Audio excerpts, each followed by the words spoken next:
vamos a darle continuidad al programa y al recorrido que venimos haciendo de la materia. En este caso, y les vamos a indicar, vamos a entrar como en textos que están como bien focalizados o territorializados, y para eso necesitamos como algunas herramientas previas, que es el texto que vamos a trabajar hoy, el de terrores visuales, que es el de María Caso. Lauri, ¿ya está, no? Este texto en el campus, ¿ya lo tenemos activo o no? Recién lo acabo de habilitar.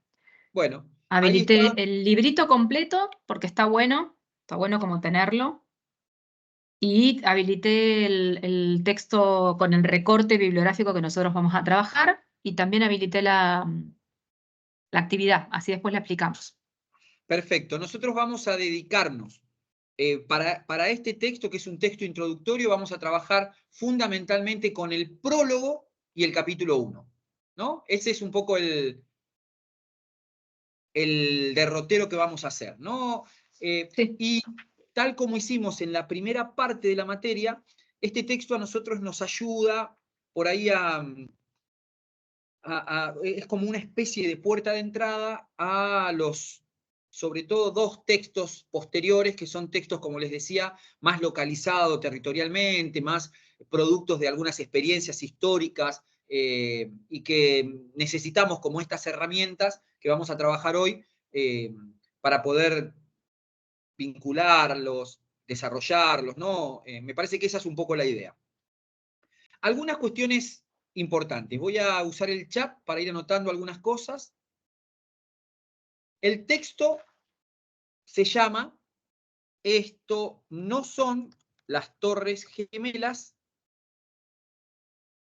Es un texto de María Acaso, ¿no? Y vamos a trabajar, anoto acá, prólogo y capítulo 1. Esa es un poco lo que tienen que ir a identificar del libro. Coincido con Laura, es un libro que está buenísimo para que puedan profundizarlo, leerlo, más allá de lo que les vamos a señalar o a indicar nosotros como obligatorio para esta parte de la materia, porque además es de una lectura bastante fluida, es amigable, es un texto accesible, ¿no? Y como van a ver hoy, tiene o toca temas que nos atraviesan, no solo como diseñadores o diseñadoras, sino también como usuarios, ¿no? Desde la visualidad en el campo de, sobre todo de la publicidad o de ciertos estereotipos que atraviesan el uso casi cotidiano de imágenes, ¿no?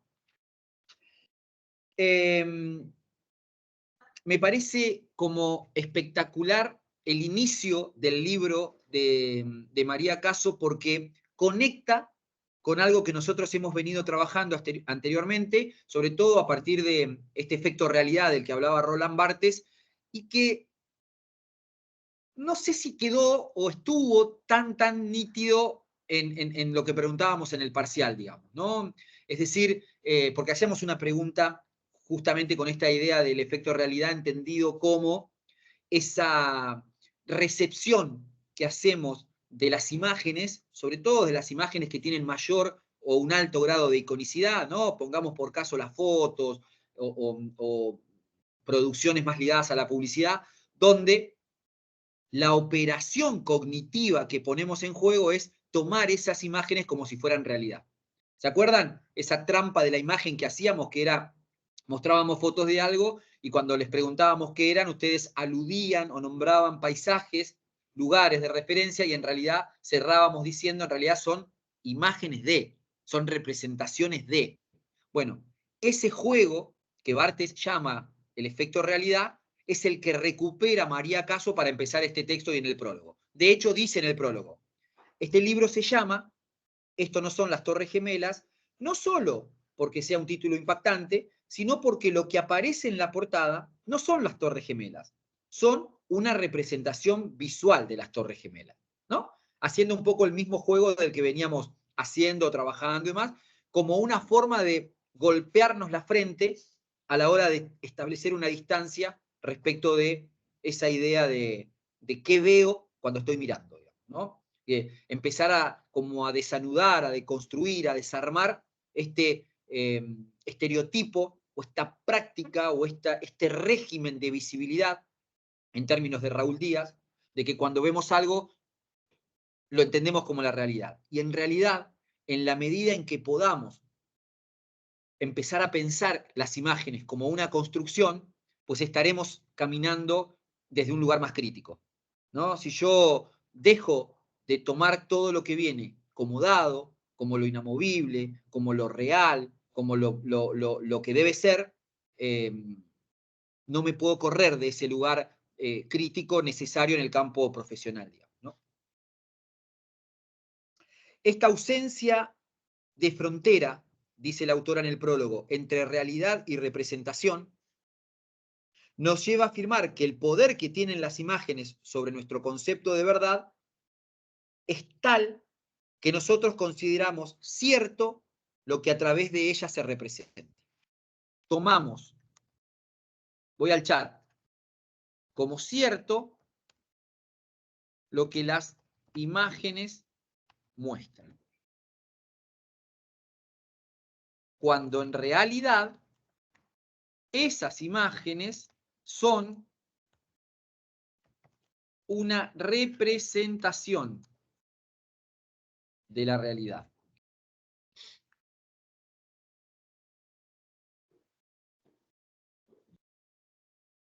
Bien, avanza un poquito más la autora y dice, el efecto realidad, denominado así por Roland Barthes en su libro La cámara lúcida, hace que entendamos cualquier representación visual como un documento y por lo tanto no pongamos en duda su contenido.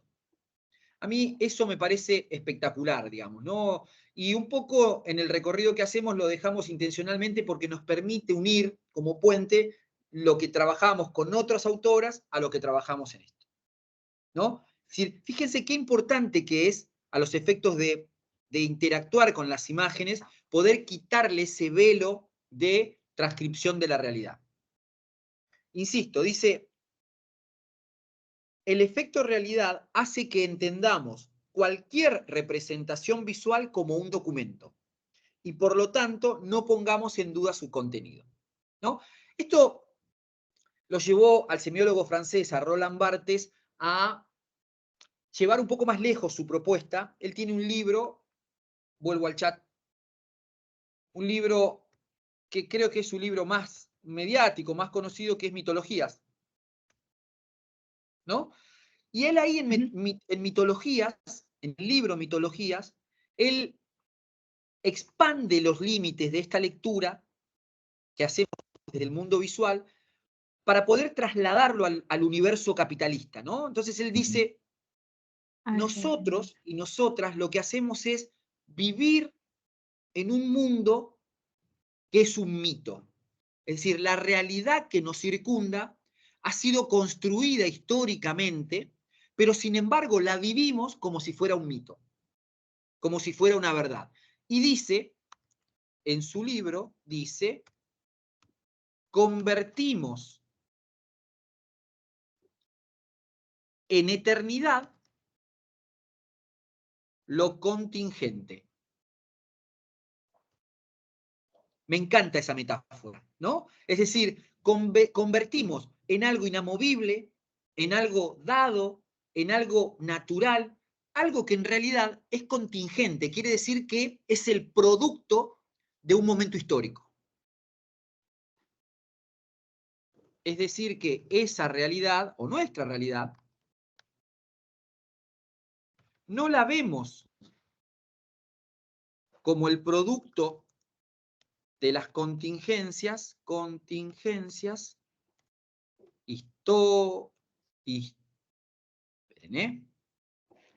históricas, sociales y políticas, sino como algo que ya viene dado, que no se cuestiona, que no es dinámico. Por eso vivimos en una o en muchas mitologías. Es un poco a grandes rasgos la tesis que atraviesa el libro de Roland Barthes, ¿no? Mitología. ¿Cómo lo hace? Digo esto como sugerencia de lectura, porque además también es un libro quizás un poco más árido, pero es un libro hermoso, porque toca como diferentes ámbitos de la vida urbana, posmoderna, etcétera, etcétera, cómo opera el mito en la construcción de la realidad. Bueno, vuelvo a la autora. Dice,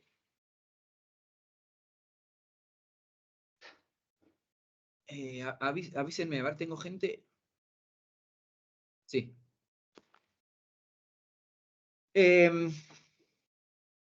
Bueno, un poquito más adelante, ella dice,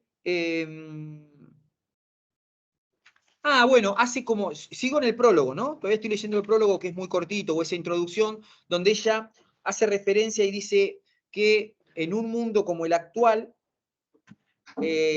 diariamente, yo creo que estamos más arriba de esa media que muestra la autora, ¿no? Pero dice que un ciudadano medio urbano consume cerca de 800 imágenes diarias. Yo creo que se ha acentuado un poco más hoy, ¿no? Sobre todo con la cultura tiktokera o Instagram y demás, el consumo de imágenes anda por ahí o tal vez un poco más arriba. Pero bueno, dice, es hora de que nos preguntemos quiénes hacen estas imágenes y para qué las hacen. Porque todas ellas emiten mensajes que adquirimos de forma inconsciente, de tal manera que al deglutir la información que recibimos, no tenemos las riendas sobre lo que pensamos, sino que la tienen otros, ¿no? Ella le llama o recupera el concepto de dominación por terror, ¿no? Vamos a anotar ese concepto porque es el que va a recuperar en el capítulo 1. La autora, María Acaso, trabaja la noción de dominación por terror.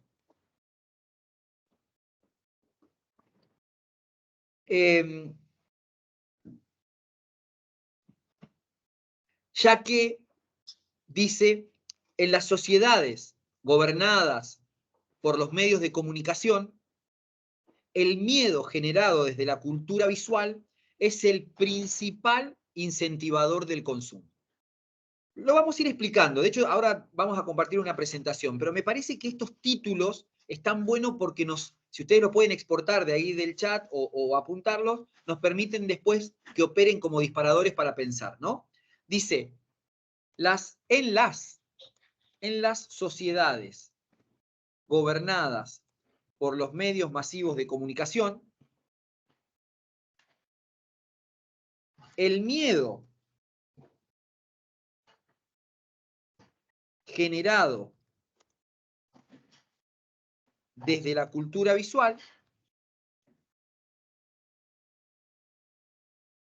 me quedó mal la palabra cultura, es el principal incentivador del consumo.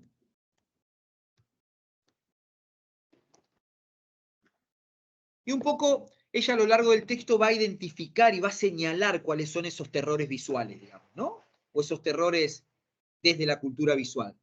Pero más o menos podemos como empezar a arriesgar o a pensar que gran parte de los consumos que hacemos tienen que ver de manera casi inconsciente, digamos, con tratar de agarrarnos a lo que el mundo entiende como el deber ser, ¿no? Como pertenecer a determinado colectivo, no quedar afuera, no ser segregado, ¿no? Esa especie de tribu social que puede ser más grande o más chica, que nos permite a nosotros poder pertenecer. Entonces dice, ese miedo a no ser parte es el que nos lleva al consumo.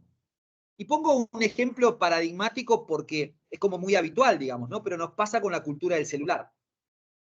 Y la verdad es que me da un poco de vergüenza sacar mi zapatófono, ¿no? Frente a un grupo donde los dispositivos son como modelos muy avanzados, más, digo exagerando un poco el ejemplo, ¿no? Pero esta es la lógica desde la cual ella plantea esos terrores. Entonces, yo no puedo no tener un teléfono que más o menos esté acorde.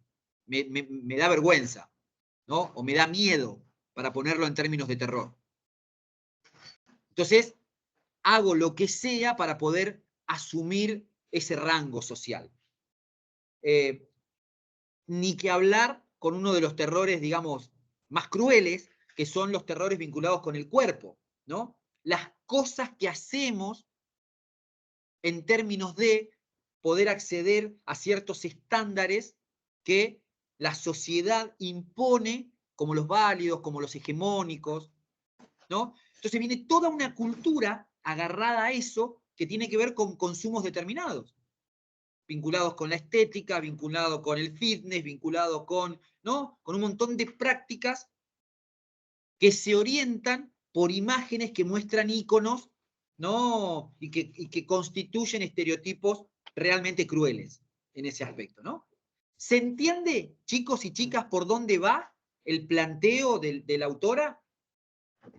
Sí, se entiende. Bien. Profe, también hay una parte que es como que el mundo de por sí, bueno, la gente piensa que se queda atrás, pero más que un pensamiento, hay una parte que te va arrastrando, porque ahora tenés todo en el celular, incluso, no sé, las tarjetas de la obra social, o sea, vas al médico y no, que es solamente online, o el DNI que lo puedes tener en el Mi Argentina, o no sé, ciertas identificaciones que tenés únicamente a través del celular. Entonces, si vos no tenés un celular que tenga acceso, si no tenés acceso a un celular, ya sos un bicho raro, básicamente. Pero la realidad es que como que te van dejando apartado del mundo, te vas como aislando, porque ya no vas en continuidad. Y vos imaginate que eso nos pasa, por supuesto vos que sos mucho más chica que nosotras, pero vos imaginate cuando pasa eso con los adultos mayores. Cuando van a una organización donde le dicen, mire, me pasó hace muy poquito, igual nunca es conveniente hablar por ahí de la experiencia personal, digamos, ¿no? Pero ustedes lo viven a diario con sus abuelos y demás, ¿no? Cuando te dicen, no, sí, que entre a la página de PAMI y que cargue ahí el formulario B, que se loguee, y vos decís, es chiste. O sea, digo, Claro, ¿no? profe, Sí. también otro ejemplo es, por ejemplo, eh, es lo del tema de los restaurantes o los cafés. Hoy en día todos se manejan por código QR Bueno, y, por ejemplo, ha pasado varias veces que gente mayor no sabe cómo hacerlo o no tiene justamente un celular que pueda leerlo. Entonces, todo este tema de bajar la aplicación, los dejan atrás. Igual no solo los adultos se tienen que adaptar, también los jóvenes. por supuesto.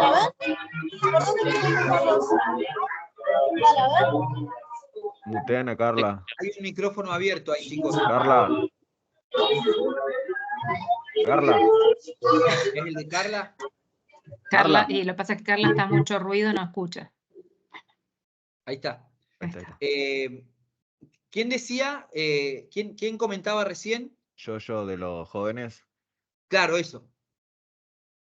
No, decía que no solo los adultos también te tienen que adaptarnos a las nuevas tecnologías, que también los jóvenes también. Un ejemplo puede ser, por ejemplo, un compañero que no sepa usar Photoshop o Illustrator también, ¿no? Claro, exactamente. Y un poco lo que plantea la autora es que, digamos, eso que puede ser como una práctica quizás hasta lógica, ¿no? Pero dice, en culturas como la nuestra, lo que circula, ella lo denomina como una especie de cultura visual desde el terror, digamos, ¿no? Es decir, ese miedo a no pertenecer es el que motiva el consumo. Por eso dice, como el consumo es el principal resultado de esa cultura del miedo que se genera desde lo visual, digamos, ¿no? Sobre todo en el terreno de la publicidad. Por eso me parecía que estaba bueno generar esas reflexiones. Dice, marca una diferencia, ¿no? La autora entre ver y leer. Ella dice, todo el texto, pero bueno, el capítulo 1 lo empieza a mostrar, lleva al lector a experimentar la no tan sutil diferencia entre ver y leer. que es la clave para llegar a desarrollar un mecanismo crítico que nos conduzca a un tipo de conocimiento generado por nosotros mismos. Hemos hablado con anterioridad entre esta diferencia del ver y mirar, digamos, ¿no? O entre ver y leer. Cuando nosotros hablamos de leer, estamos hablando de una lectura quizás un poco más crítica, más comprometida, más atenta. Esa es la palabra, ¿no? Más analítica sería. Cuando no hago una mirada superflua por arriba, sino que intento activar mecanismos de deconstrucción para poder establecer una distancia con eso que miro. Bien, vamos a la presentación. Así nos ordenamos. Esperen que me acuerde cómo hacía para compartir acá. Pantalla, ventana o los terrores visuales. Compartir. ¿Se ve? Sí, Sí, sí, se ve. Bueno. Lo que hablábamos recién, ¿no?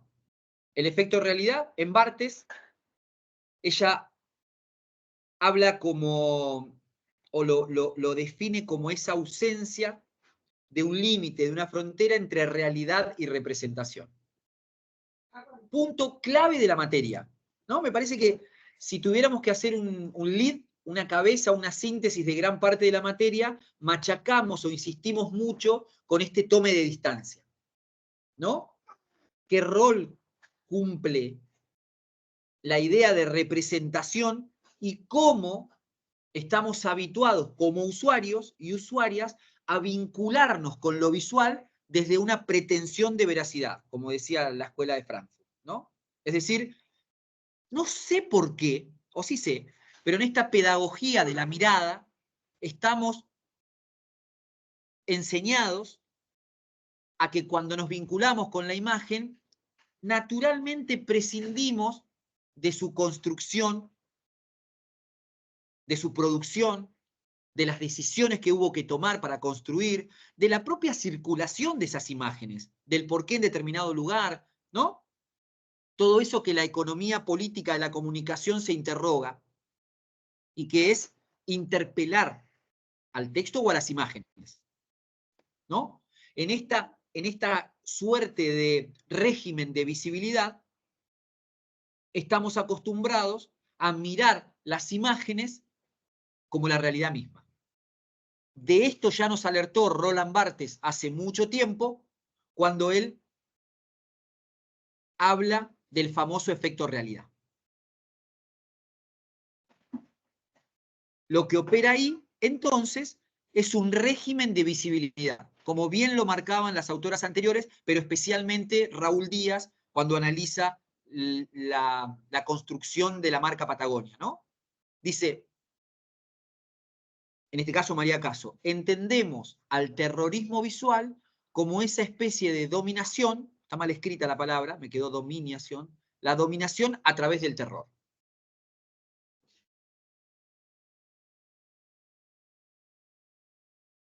En el uso cotidiano nos movemos en general en vínculo con tres tipos de información.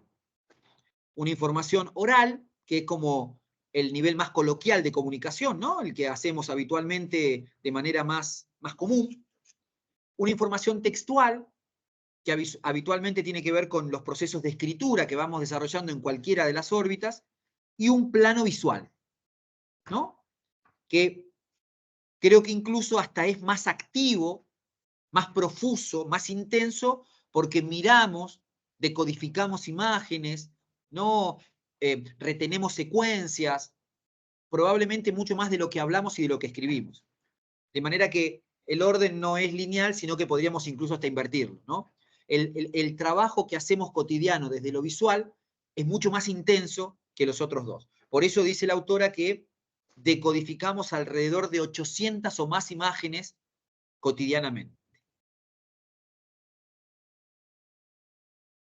Y vuelve sobre esta idea que hablábamos allá al principio y hace rato, cuando hablamos de que no hay una alfabetización visual pedagógica dirigida, digamos. No hay, hasta este punto que entramos a primer año de la carrera de diseño visual, o salvo casos más aislados, pero de manera sistemática nadie nos enseña a ver, a mirar, a decodificar, a interpelar esas imágenes. Por eso dice la autora, no hay una alfabetización visual.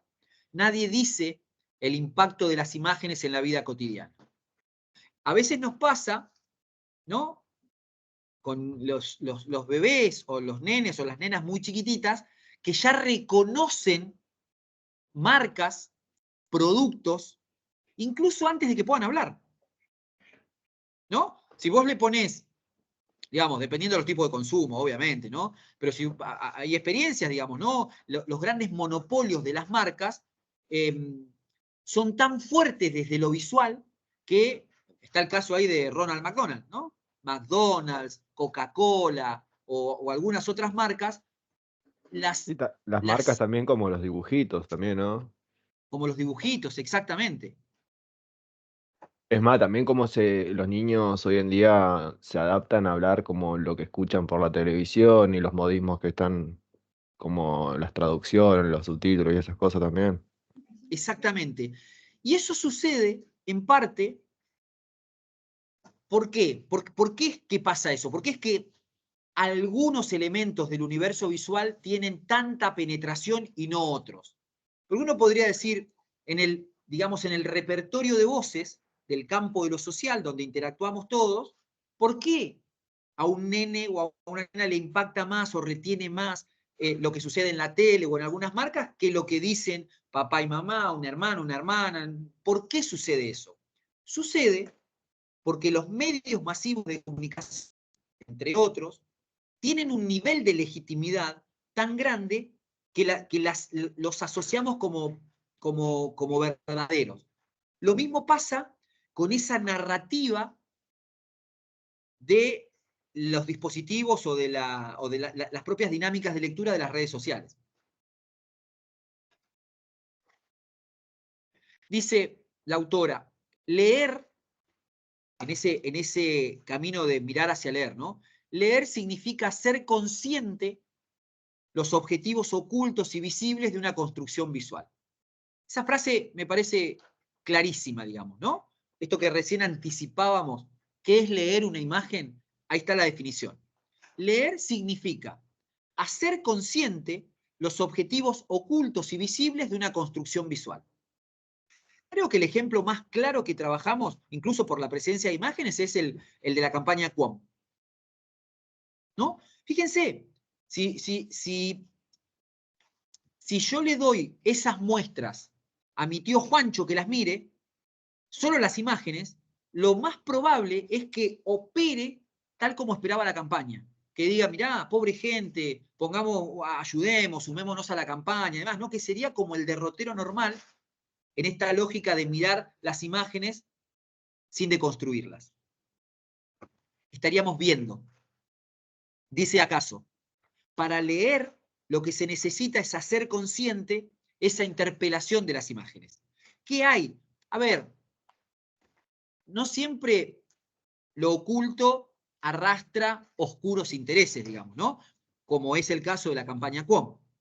Pero sin embargo, cuando lo deconstruimos, encontramos que está parada la campaña sobre estereotipos, sobre clichés, sobre lugares comunes, que no hacen más que reforzar nuestros imaginarios sobre ese pueblo. Vulnerables, desnudos, pobres, torpes, ignorantes.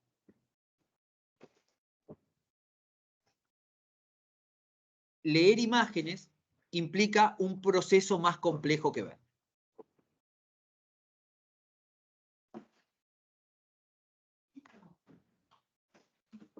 Para pensar, miren esta foto, ¿no? Esta secuencia, de abajo para arriba o de arriba para abajo.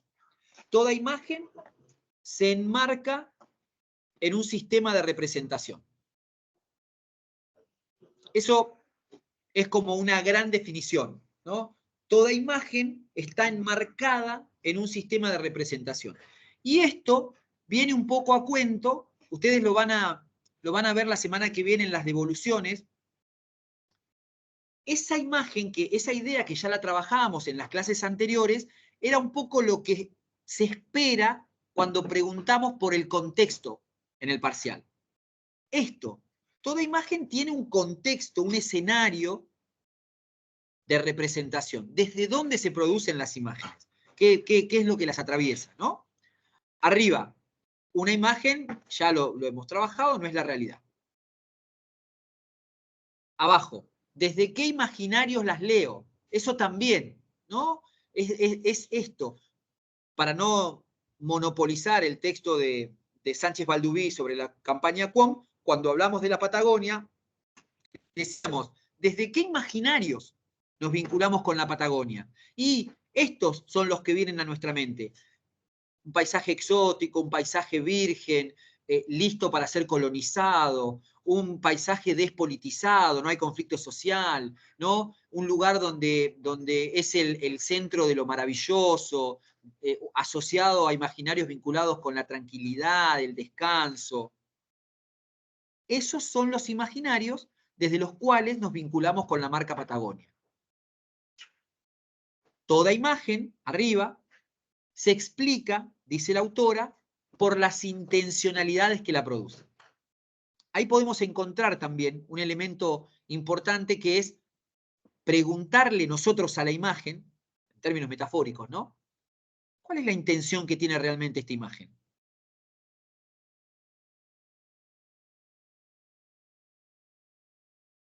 Avanza un poquito más, se pone como un poco más técnica María Caso y dice, ¿cuáles son, en términos generales, las herramientas que se usan para mostrar esa realidad, para construir esas imágenes?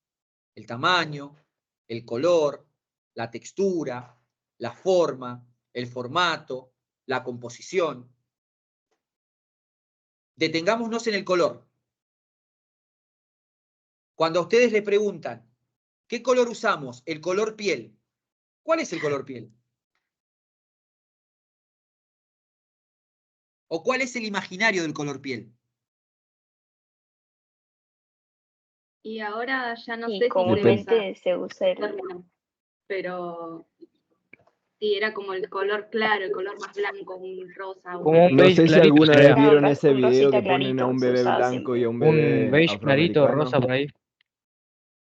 Se nos pisaron las voces, sí. El blanco, en general, como el producto de una cultura blanca europeizada, ¿no? Históricamente se construyó el color piel, como ese que decía ahí el compañero, un color tipo blanco, medio rosadito, ese es el color piel. Digo, ese es el color piel, eso es lo que nos han enseñado a ver como color piel, ¿no? ¿Cómo era? ¿Quién decía recién del video del bebé? Que ponen a dos niños, un afroamericano y a un niño blanco, y le preguntan también exactamente lo mismo, y el niño afroamericano también elige el rosado como color piel. Claro. Claro, es una colonización de las formas en las que vemos las imágenes, ¿no? De hecho, esta, digamos, naturalización que ojalá pudiera deconstruirse más, todavía sigue muy arraigada. Digamos, la segregación social por el color de piel es como decía Judith Butler, digamos, a veces no interseccional, es decir, color de piel y clase social es una mezcla explosiva, digamos, ¿no? Que te puede catapultar a un rango muy alto de la sociedad o te puede enterrar al último escalafón, digamos, ¿no? Y estos son los estereotipos, como siempre dicen, onda, los negros pueden hacer tal cosa, los blancos pueden entrar a tal lugar y esas cosas también. Exactamente. Yo creo que hoy por hoy quizás está un poco más tamizado, aunque dudo, ¿no? Aunque hay lugares que son como muy radicales en eso, ¿no? Pensemos en Estados Unidos o aquí en algunos lugares. Digo en esto de la prohibición de los ingresos. Pero digo, en general, circula socialmente esto de, y digamos, el color oscuro y una clase social baja, como que rechaza un poco más. Color blanco, más tirando a rubio, y clase social alta, es como un target, ¿no? En la materia que viene, en la comunicación 2, vamos a ver el caso de Stuart Hall, que es un culturalista de los estudios culturales británicos, que era jamaiquino, ¿no? Y entonces él construye, vamos a ver, una teoría respecto de la identidad, ¿no? Y él cuenta en su experiencia personal, en un libro que se llama Codificación y Decodificación, dice, cuando yo estaba en Jamaica, en Kingston, mi color de piel, el tipo era afro, ¿no? El tipo de piel me mantenía en la escala más alta social. Es decir, era, digamos, clase social alta. Cuando llego a Inglaterra, producto de los intercambios de estudio y demás, por su color de piel, en la dinámica social, pasa al último escalafón del tipo de negrura. Digamos, no era de los negros más codiciados, digamos, ¿no? Por eso digo, me parece que está bueno eso. Yo les voy a compartir después, creo que lo vamos a trabajar, no sé si alcanzamos hoy, pero de última lo trabajamos la semana que viene. Hay un video que me interesa mucho que miremos, que es el Colectivo Marrón, que es un colectivo social que trabaja activamente por e historiza cómo fue que se fue construyendo la valoración negativa y positiva sobre el tema del color marrón en la piel, digamos, ¿no? Y en los usos sociales. Pero bueno, lo vamos a ver, no creo que alcancemos hoy, lo dejamos para la semana que viene para compartirlo. Forma, formato, composición son las variables desde las cuales esas herramientas nos permiten representar la realidad. Ojo con eso, ya lo vamos a ir como desarmando, incluso la semana que viene también vamos a ver algunas experiencias de comunicación popular, de cómo construimos imágenes desde otros lugares, porque no está bueno que subestimemos que las imágenes producen conocimiento, ¿no? Esto es un presupuesto muy importante de tenerlo a mano, porque ustedes van a ser fundamentalmente productores en el campo de lo visual. Entonces, no puedo desestimar esta idea de que lo que yo estoy construyendo o poniendo en juego produce un conocimiento, ¿no? Un know-how. Es importante esa idea, porque nos hace asumir la responsabilidad de qué herramientas, y sobre todo esto último, ¿no? De cómo compongo esas imágenes en términos de lo que quiero transmitir, ¿no? Ese conocimiento que se construye muchas veces es imperceptible.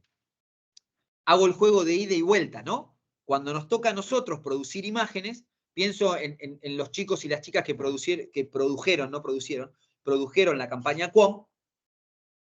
Quizás lo que ellos llevaron a cabo no estaba en sus intenciones. Por eso hay que tener mucha atención y tratar de verbalizar, tematizar, problematizar, hacer consciente la producción visual. Si no, figura como eso que se llamaba la aguja hipodérmica, digamos, ¿no? Es un conocimiento que se pone por abajo de la piel y no nos permite hacerlo consciente. Se trata de mundos construidos a través del lenguaje visual que influyen en nuestra vida cotidiana. Generalmente tenemos representaciones visuales informativas, representaciones comerciales y representaciones artísticas. Esto es como una clasificación que ella hace, ¿no? De los mundos donde circulan representaciones visuales, ¿no? Representaciones comerciales e informativas, mucho circula en redes sociales.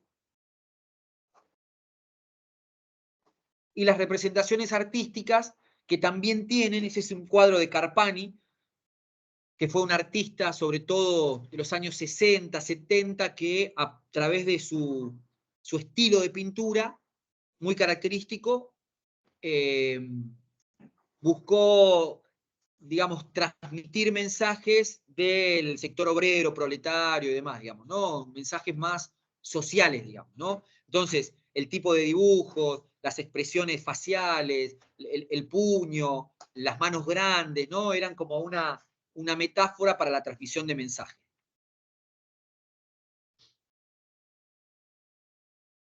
Y un poco más adelante, María Caso habla del concepto de hiperrealidad, que recupera un poco de Baudrillard, pero lo que dice María Caso, dice, el tipo de exposición en términos de volumen con el cual interactuamos con redes sociales, con dispositivos, con pantallas, con consolas de videojuegos, ¿no? El tiempo de exposición hace que eso sea una segunda realidad.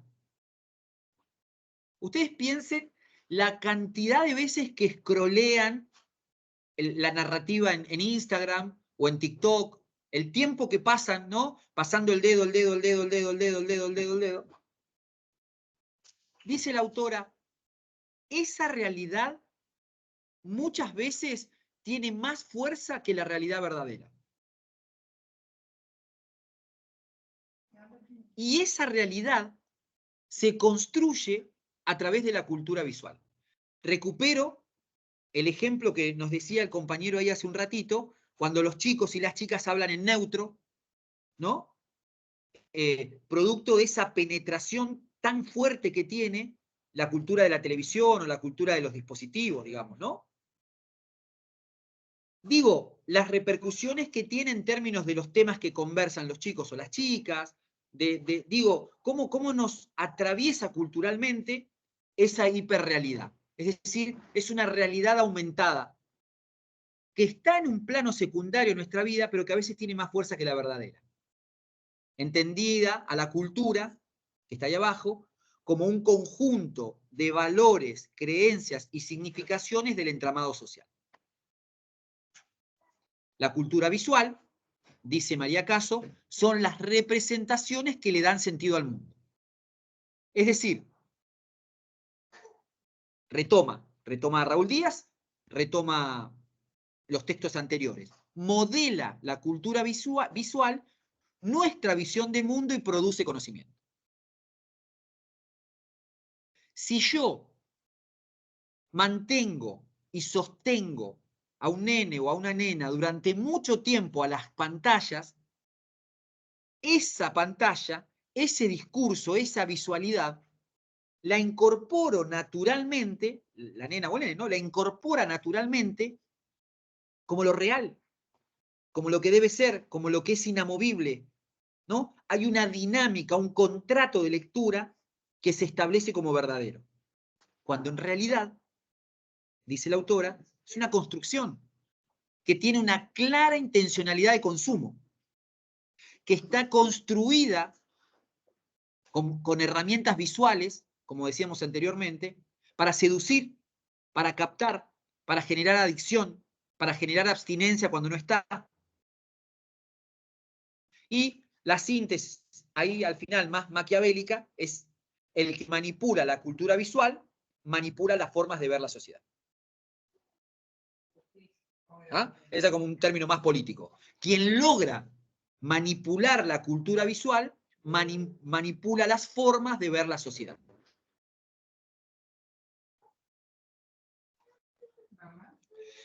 Y ahí viene, y con esto cerramos, ¿no? Ahí está abajo la bibliografía, pero cerramos porque nos damos la mano con esto para seguir trabajándolo el martes que viene, esta sobrevaloración de principios estéticos. Y ella los aglutina, yo los busco acá,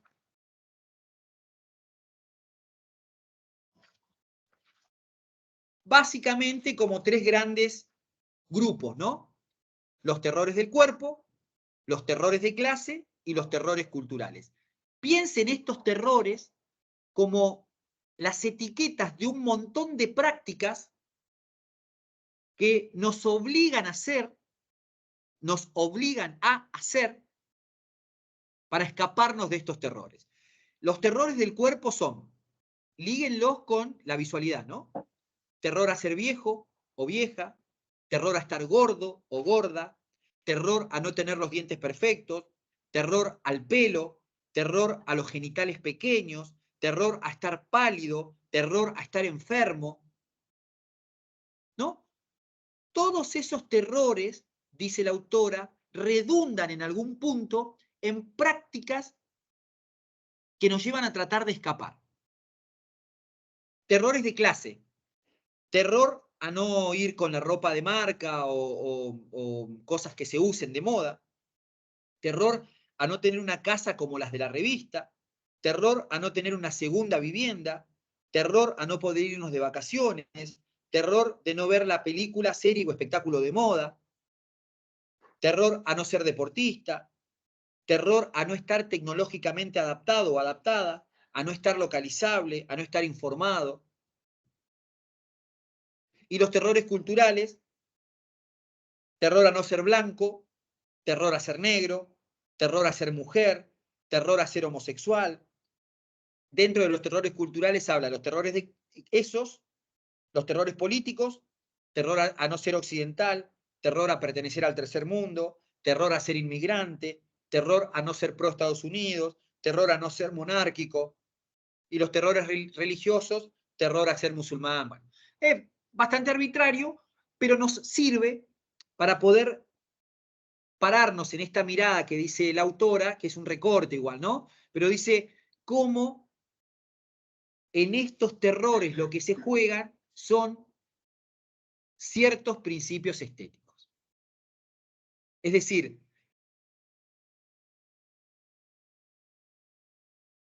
acá abajo, ¿no? El que manipula la cultura visual manipula las formas de ver la sociedad. Entonces, se sobrevaloran en esta sociedad ciertos principios estéticos que redundan o que terminan obligándonos a consumos para poder escapar de eso.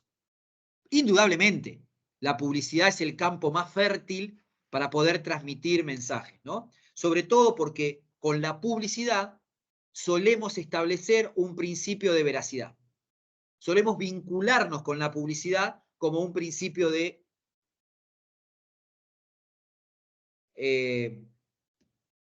digamos, de eso, de veracidad, digamos, ¿no? De veracidad. En uno de los parciales está bueno ahora el ejemplo, pues tiene relación con eso que estás diciendo, Mario. En uno de los parciales que me tocó leer, uno de los ejemplos de efecto realidad eran esas fotos que se ponen en los packaging de alimentos, ¿no?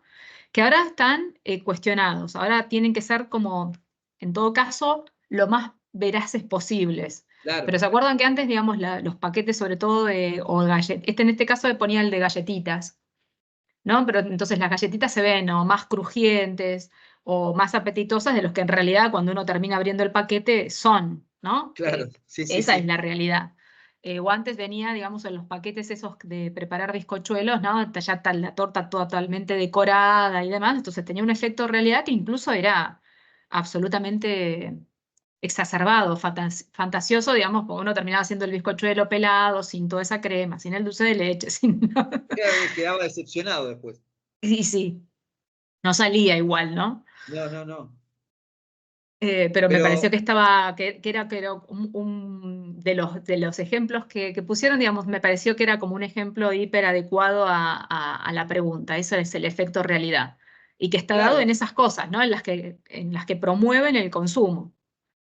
Pero está bueno desde ese lugar porque es como que venimos haciendo un recorrido en esto de seguir machacando, insisto, no tanto como usuarios, que además está buenísimo, sino como futuros productores y productoras desde la visualidad, digamos, ¿no? Y digo, en general suele ser el campo de la publicidad como el campo más fértil, porque en una sociedad como la nuestra, la publicidad cumple un rol fundamental como motora incentivadora del consumo, digamos, ¿no? Es decir, muchas de estas prácticas están ligadas a eso. Entonces, en la medida en que no hagamos ese ejercicio de deconstruir, siguen operando esos estereotipos de manera como muy presente, digamos, ¿no? Sí, tienen un poder enorme sobre nuestra conducta cultural, sobre las conductas sociales.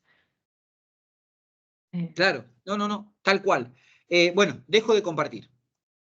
Bien, en relación a algo de lo que vos habías mencionado al principio, no quise interrumpir, pero me parece que también, digamos, como justamente en este trayecto de formación que ustedes están teniendo, me parece que como diseñadoras y como diseñadores futuros, diseñadores y diseñadoras, hay que estar atentos, ¿no? Eso es básicamente, digamos, como nuestra mayor intención sobre estos contenidos es justamente eso, no solamente vamos a ser productores, sino también vamos a ser tenemos podemos tener la capacidad de tener como una mirada crítica hacia dónde están yendo las producciones visuales de otras situaciones, incluso de otras culturas, ¿no?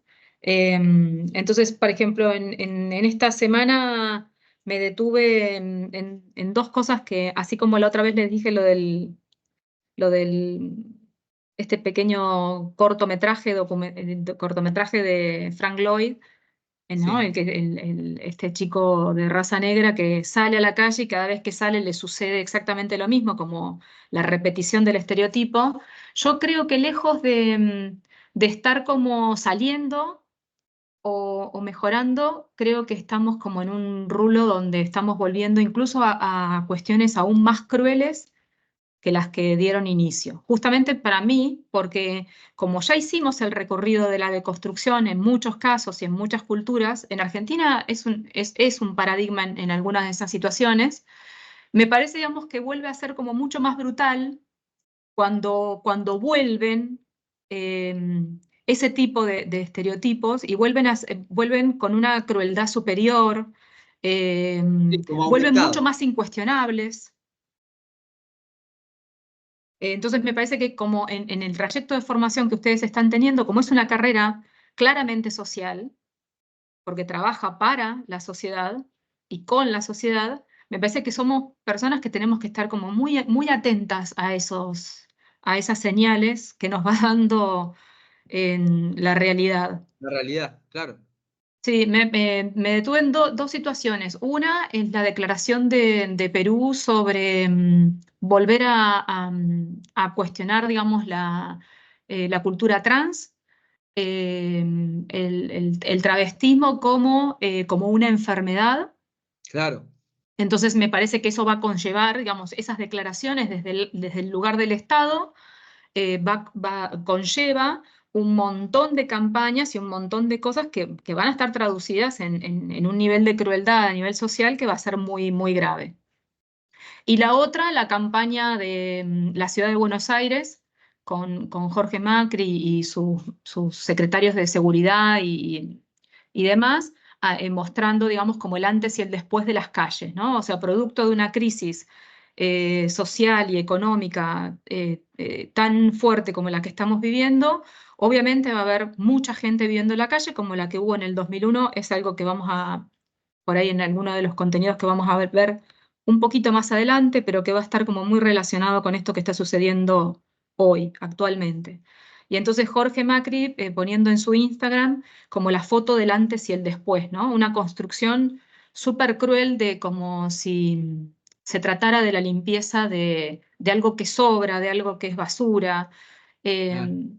cuando en realidad se trata de personas que obviamente hoy no tienen otra situación que estar recurriendo a vivir en las calles, y que es algo que Ahí uno no dice desearía ni para uno ni para nadie.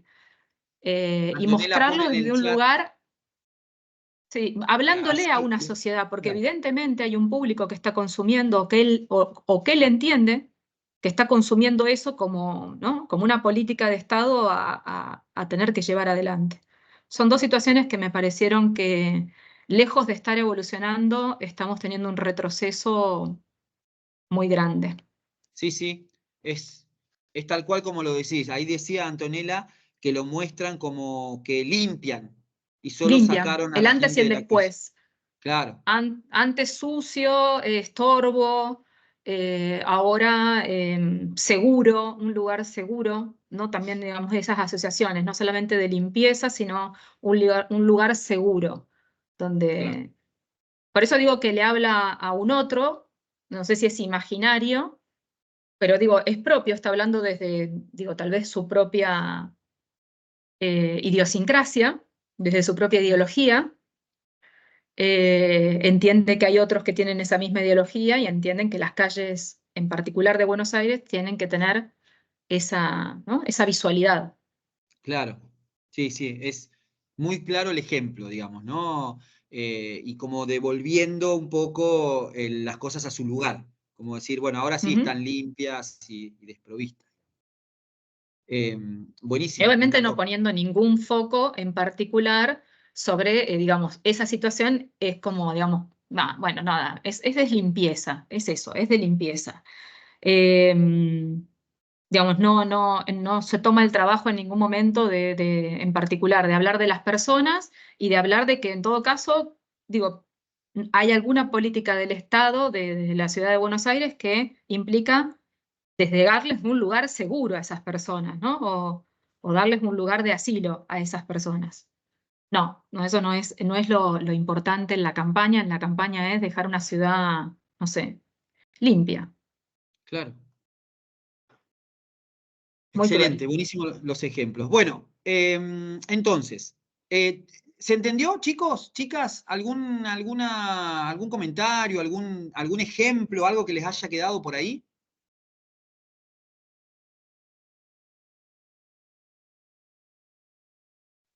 No se entendió re bien, profe. Bueno, esta es un poco la idea, ¿no? El concepto de terrores visuales, que es un poco al que llegamos al final, lo construimos a partir de todo lo que estuvimos charlando previamente. Me preguntaba por ahí en el chat Pablo si lo compartíamos esto. Sí, el Prezi lo subo. En realidad nos queda en la grabación también, ¿no? Pero después lo subo. Sí, porque después ustedes tienen que tener instalado el Prezi, si no, para verlo. Sí, pero si puedo, igual les comparto Ah, el link. No hay bueno, problema. dale. Lo pongo y igual lo pueden recuperar de la grabación y lo van parando y avanzando. Bueno, Este es yo un voy a poco el recorrido. compartir a partir de este marco que da Mario, súper completo y con el texto, les preparamos como una actividad que tiene que ver con eso, ¿no? Con salir a buscar en nuestras realidades o en la curiosidad que ustedes tengan, digamos, de poder ver algunos tipos de producciones visuales que estén en esa misma línea. Compartir. ¿Encontrás el compartir? No. Sí, ventana, ¿no? Sería. No, me parece que te lo muestra al lado de la cosita roja que dice salir. Al lado tengo una ventanita que dice compartir. ¿Vos no? De la llamada del teléfono que Sí, dice. lo que pasa es que no me da opciones de. Capaz que yo te tengo que habilitar, No, a ver ahí. pero no sabría cómo hacerlo en ese caso. Compartir. Pero la otra vez lo pude hacer. No, ahora no. Sí, tiene que elegir ahí, le aparece pantalla, ventana o pestaña y tiene que tocar ahí, creo, Pero no le como muestra esa Eso, no me opción. aparece pestaña. Ahí sí lo estás compartiendo. ahí se ve toda la pantalla. Bueno, ahí estamos. ¿Ahí lo ven? Sí. Bueno, ahí estamos en el Miro, ¿no? Es el mismo lugar de trabajo. Vamos a poder agrandarlo un poco para que entren todas las producciones. Lo tienen también, la consigna la tienen también en el campus, pero bueno, yo se las pego acá porque me parece que está bueno tenerla ahí como cerquita. Bueno, esta es la actividad 3. Va a estar basada en ese texto que acaba de comentar Mario. Estos no son las Torres Gemelas, la parte de introducción y el capítulo 1. Y ahí tenemos esa frase, ¿no? Que nos da marco para la comprensión de la consigna. Dice, la diferencia entre ver y leer, información visual. Esta ausencia de frontera entre realidad y representación, dice, nos lleva a afirmar que el poder que tienen las imágenes sobre nuestro concepto de verdad es tal que todos nosotros consideramos cierto lo que a través de ella se representa. El efecto realidad, denominado así por Roland Barthes en su libro La cámara lúcida, hace que entendamos cualquier representación visual como un documento y por tanto no pongamos en duda su contenido. Bueno, nosotros vamos por el contrario, ¿no? Digamos justamente de construir esas representaciones visuales construidas por otros o producidas por otros, justamente para poner en duda su contenido y para desglosarlas y poder entender las razones de cada decisión. La consigna es en grupos de 4 o 5 estudiantes seleccionar una imagen, preferiblemente siempre dentro del ámbito del diseño visual o de la comunicación visual, que permite identificar algunos de esos terrores visuales que detalla María Caso, así como distinguir algunos de los elementos teóricos que propone la autora. Van a redactar un breve texto que sintetice los criterios de selección y las observaciones realizadas. Y en la clase que viene vamos a hacer ese intercambio, ¿no? O sea, ustedes nos van a contar a nosotros aquellas producciones visuales que estuvieron analizando. Y bueno, y ojalá encuentren cosas que estén buenas, o sea, que incluso que estén como, sean como disparadores, digo, porque la autora hace un recorte. Y nosotros podemos encontrar a partir de ese recorte, imaginarnos otras situaciones que pueden estar en el mismo orden de los terrores visuales, pero que tal vez son más locales. Digo, la autora es española, por lo tanto, digamos, su circuito de análisis es más europeo o ronda en esas situaciones. Y nosotros podemos encontrar acá otros terrores visuales más locales, más regionales. Y puede estar bueno de ponerlos en común. ¿Se comprende así la consigna y cuál sería el propósito? Sí, profe, muchas gracias. Bueno, Profe, ¿el grupo recuerden es hacerlas en grupo nuevo estas. perdón, ¿Cómo? ¿se puede hacer un grupo nuevo para esto? Sí, ustedes pueden cambiar de grupo cuantas veces quieran, o sea, nosotros no nos metemos en eso.